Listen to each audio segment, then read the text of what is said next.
Producing a sequel series to a beloved animated show is no easy feat, but we have seen some solid ones in recent years. Camp Cretaceous evolving seamlessly into Chaos Theory is one such example, but we've also seen great adaptations of DuckTales and X-Men 2.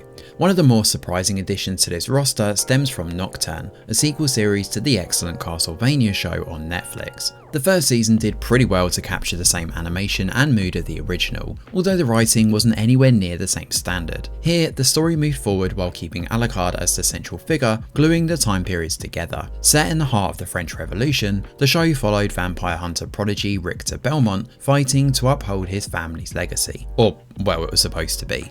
Naturally, the show's titular character took a back seat in favour of other players like Maria and Annette, who chewed up most of the runtime. At the same time, it also saw the Belmonts involved in politics, not to mention Richter himself nerfed in favour of other characters coming to the foreground. However, the story did end up pretty well, with a promise of a more action-packed season to follow. Fast forward to 2025 and Nocturne is back.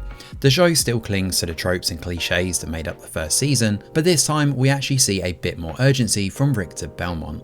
It helps too that the series is focused on delivering explosive action, and whether it be an opening sequence involving Alucard, a skirmish in the heart of a battlefield, or the climactic fight itself, which is spread across 2 episodes, there's a lot of good stuff in this. The story is tropey as I said before, and essentially centres on Alucard and the gang heading off to Paris in order to find a MacGuffin to stop the end of the world. This MacGuffin comes in the form of Sekhmet's mummy, with a goddess of war unleashed and possessing the body of Elizabeth, who happens to be our main antagonist. However, she's joined by her loyal companion Drolta, and this pairing certainly causes big trouble. As our characters race to try and stop the end of the world, we do have a few episodes dedicated to the backstories for the supporting players. Maria's tragic history and grappling with magic is examined in more detail, specifically through the lens of the relationship she has with her mum and how this ties in with the abbot. Similarly, we also see Drolta's origins too. Annette is still a really important player in the grand scheme of things though, and here we see her off on a mini adventure of her own to try and retrieve something that could turn the tide of war in their favour. Alongside all of this, we see a kind of romance angle between Mizrak and Olrox, while there's a new slant on religion alongside the Catholicism that's dominated this series since its inception. Trying to compete with the allure and danger of Dracula is certainly no easy feat, and as one would expect, Nocturne doesn't even come close to living up to the man's aura or danger. While the show doesn't go the sympathetic villain route, it does try to make us empathise with Elizabeth's plight a few times, but it never really works. Much like in season 1, Nocturne also does that annoying thing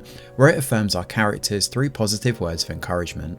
It's the classic tell don't show style of writing that feels really sloppy, especially as there's a good deal of action this season that's used to show us this. In fact, the action is where this season is at its strongest, and there's some great choreography and battle scenes to work with. On that same note, Richter does, thankfully, get more to do this season. Although he is still belittled and made fun of, he actually has some agency here, and he gets involved in a lot of the fighting too, which is nice to see. As far as sequel series go, Nocturne isn't a bad way to kill a couple of hours. It's not particularly outstanding and certainly doesn't hold a candle up to the excellent Castlevania that came before though. The story is quite basic and full of tropes galore, but the second season does a great job in doubling down on the action and putting that front and centre. The pacing is much tighter this time as a result, and the animation is still as gorgeous as it was beforehand. It's not perfect, but if you're longing for more Castlevania action, this one at least has some blood coursing through its veins to make it worthwhile. Thanks for watching, and do let us know your thoughts in the comments below. Smash a like or subscribe to the channel, your support is very much appreciated. I'm Greg Wheeler, and from all of us over here at The Review Geek, we'll see you on the next video.